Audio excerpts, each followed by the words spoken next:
MRI করাতে গিয়ে ছোট্ট একটি ভুলে গেল প্রাণটাই। বুধবার যুক্তরাষ্ট্রের নিউ ইয়র্কে ঘটে এমন মর্মান্তিক দুর্ঘটনা। মার্কিন সংবাদ মাধ্যম এবিসি নিউজ জানিয়েছে, স্ত্রীর হাঁটু স্ক্যান করাতে নাসাউ ওপেন এমআরআই নামের একটি স্থানীয় সেন্টারে যান কিথ ম্যাকঅ্যালিস্টার নামের এক ব্যক্তি। এমআরআই রুমে যাওয়ার আগে ভয় পাচ্ছিলেন তার স্ত্রী। তিনি পাশে থেকে বারবার অভয় দিচ্ছিলেন। এক পর্যায়ে এমআরআই রুমে নিয়ে যাওয়া হয় কিথের স্ত্রীকে। স্ত্রী ভেতরে ভয় পাচ্ছে কিনা সেটা ভেবে তাকে অভয় দিতে অনুমতি ছাড়াই রুমে প্রবেশ করেন এই ব্যক্তি। এ সময় ঘটে মর্মান্তিক এই দুর্ঘটনা।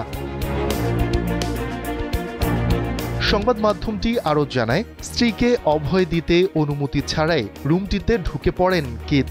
সে সময় এমআরআই মেশিন ছিল সক্রিয়, আর কিথের গলায় ছিল বড় আকৃতির একটি ধাতব চেন। শক্তিশালী চুম্বক ক্ষেত্রের কারণে রুমে ঢোকার সাথে সাথেই চেইন সহ কিথকে ভেতরে টেনে নেয় এমআরআই মেশিন।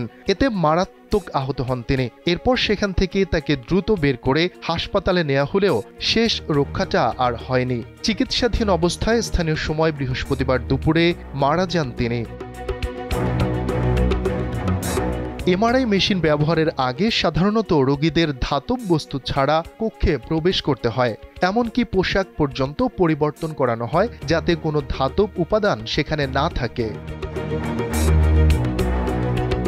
এ বিষয়ে যুক্তরাষ্ট্রের food and drug administration FDA স্পষ্ট নির্দেশনা দিয়েছে। তারা বলেছে, এমআরআই কক্ষে প্রবেশের আগে প্রতিটি ব্যক্তি ও বহনকৃত বস্তু সম্পর্কে সতর্কভাবে পরীক্ষা নিরীক্ষা করা বাধ্যতামূলক। কারণ চুম্বক ক্ষেত্রে যে কোনো ধাতব বস্তু মুহূর্তেই ক্ষিপ্র গতির বিপজ্জনক প্রজেক্টাইলে পরিণত হতে পারে। এদিকে ঘটনার সত্যতা নিশ্চিত করেছে Nassau county police.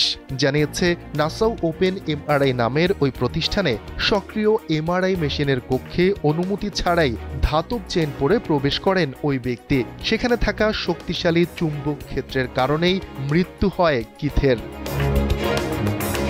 Shafiqul Islam শান্ত, দীপ্ত সংবাদ।